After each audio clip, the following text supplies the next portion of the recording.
April 2nd, here we are.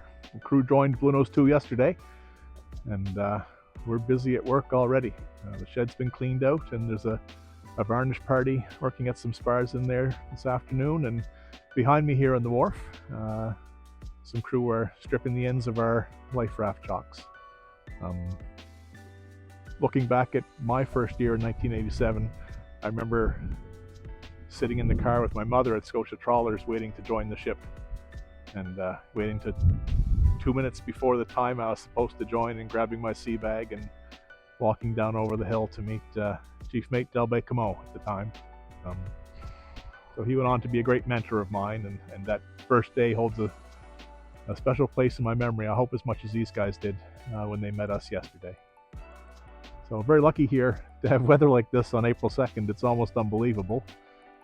Forecast for 10 to 20 centimeters of snow possibly later in the week. We'll change things around, but for today we will take the sunshine while it's here. So during spring refit on the ship, we sort of have an order of things that we do it, usually accounting for the weather. So we generally start inside the shed and we work our way out to the ship. So today they've been sanding and scraping and now varnishing spars. So that's the fore and jumbo boom and the fore gaff are in the shed there.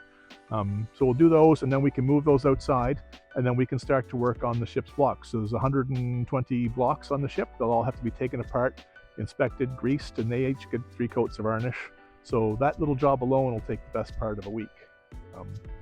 So again, we have a little varnish shop in the shed, and then nice days we can come out and work underneath the tarp on the ship. So we'll scrape down the bulwarks, we'll scrape down the cabin houses, and we'll prime and start to get ready for paint.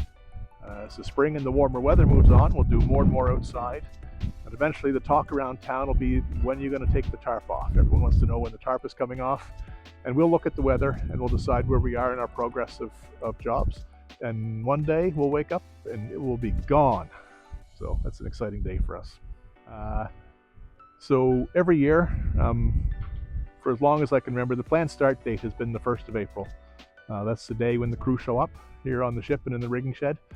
And it's a sort of an auspicious day in maritime history in Nova Scotia. And that's the day that the SS Atlantic went aground near Terrence Bay. So you may remember last year we went to Terrence Bay to help them commemorate the anniversary of that. And we had some kids design and hang flags on the ship. Here we are in the rigging shed. You can see we have our 3 spars that will fit in here, spread out on sawhorses. And we have plastic over to protect the halyards and the safety equipment for getting full of dust. It's very important to minimize the dust and the mess that we make. So these spars have all been given a really hard sand, some of the places taken back to bare wood, and we will build that varnish up from 50-50 to 75% varnish, and then go with full strengths and to build the coats up. Minimum of 3 coats of full strength varnish on everything that we do.